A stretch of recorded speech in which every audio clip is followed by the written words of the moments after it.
بسم اللہ الرحمن الرحیم۔ ترجمہ، اللہ کے نام سے شروع جو نہایت مہربان رحمت والا ہے۔ وَتَرَى كُلَّ أُمَّةٍ جَاثِيَةً كُلُّ أُمَّةٍ تُدْعَى إِلَى كِتَابِهَا الْيَوْمَ تُجْزَوْنَ مَا كُنتُمْ تَعْمَلُونَ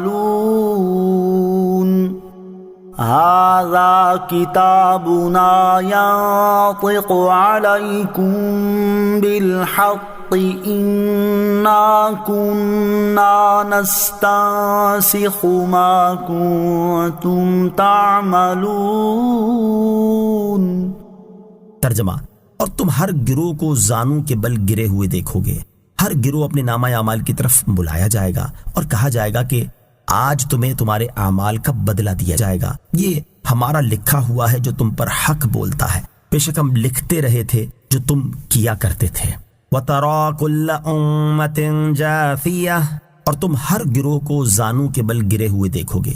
اس آیت اور اس کے بعد والی آیت کا خلاصہ یہ ہے کہ اے حبیب صلی اللہ تعالیٰ علیہ وسلم، تم قیامت کے دن یہ منظر بھی دیکھو گے کہ ہر دین والے زانوں کے بل گرے ہوئے ہوں گے، کیونکہ وہ خوف زدہ ہوں گے اور اپنے اعمال کے بارے میں سوالات کیے جانے اور حساب کے لیے جانے کی وجہ سے بے چین ہوں گے۔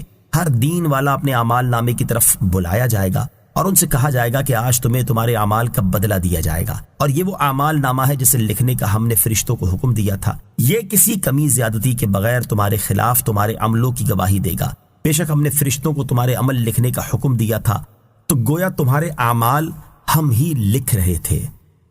فَأَمَّا الَّذِينَ آمَنُوا وَعَمِلُوا الصَّالِحَاتِ فَيُدْخِلُهُمْ رَبُّهُمْ فِي رَحْمَتِهِ ذَلِكَ هُوَ الْفَوْزُ الْمُبِينُ۔ ترجمہ، تو وہ جو ایمان لائے اور انہوں نے اچھے کام کیے، ان کا رب انہیں اپنی رحمت میں داخل فرمائے گا، یہی کھلی کامیابی ہے۔ فَأَمَّا الَّذِينَ آمَنُوا وَعَمِلُوا الصَّالِحَاتِ، تو وہ جو ایمان لائے اور انہوں نے اچھے کام کیے۔ اس آیت میں اللہ تعالیٰ نے قیامت کے دن اطاعت گزاروں کا انجام بیان فرمایا ہے۔ چنانچہ ارشاد فرمایا کہ وہ لوگ جو دنیا میں ایمان لائے اور انہوں نے اللہ تعالیٰ کی وحدانیت کا اقرار کیا اور کسی چیز کو اللہ تعالیٰ کا شریک نہیں ٹھہرایا، اور جن کاموں کا اللہ تعالیٰ نے حکم دیا وہ کام کیے، اور جن کاموں سے منع کیا ان سے رک گئے، تو اللہ تعالیٰ انہیں اپنی رحمت کے صدقے جنت میں داخل فرمائے گا، اور قیامت کے دن یہی بڑی کامیابی ہے۔ اخروی کامیابی حاصل کرنے کی کوشش زیادہ کی جائے۔ اس سے معلوم ہوا کہ قیامت کے دن جہنم سے نجات مل جانا اور جنت میں داخلہ نصیب ہو جانا ہی حقیقی طور پر بڑی کامیابی ہے۔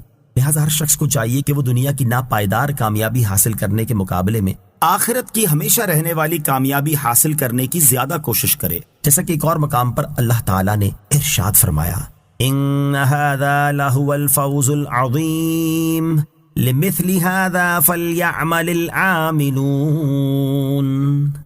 ترجمہ، بے شک یہی بڑی کامیابی ہے، ایسی ہی کامیابی کے لیے عمل کرنے والوں کو عمل کرنا چاہیے۔ اللہ تعالیٰ ہمیں آخرت میں کامیابی حاصل کرنے کے لیے بھرپور کوشش کرنے کی توفیق عطا فرمائے، آمین۔ آیت فَأَمَّا الَّذِينَ آمَنُوا وَعَمِلُوا الصَّالِحَاتِ سے حاصل ہونے والی معلومات۔ اس آیت سے دو باتیں معلوم ہوئیں۔ نمبر ایک، جب تک اللہ تعالیٰ کی رحمت کسی شخص کی دستگیری نہ کرے اس وقت تک کوئی شخص محض اپنی نیکیوں کی وجہ سے جنتی نہیں ہو سکتا۔ نمبر دو، ایمان کے ساتھ تقویٰ بھی ضروری ہے، اور کوئی شخص نیک اعمال سے بے پرواہ نہیں ہو سکتا۔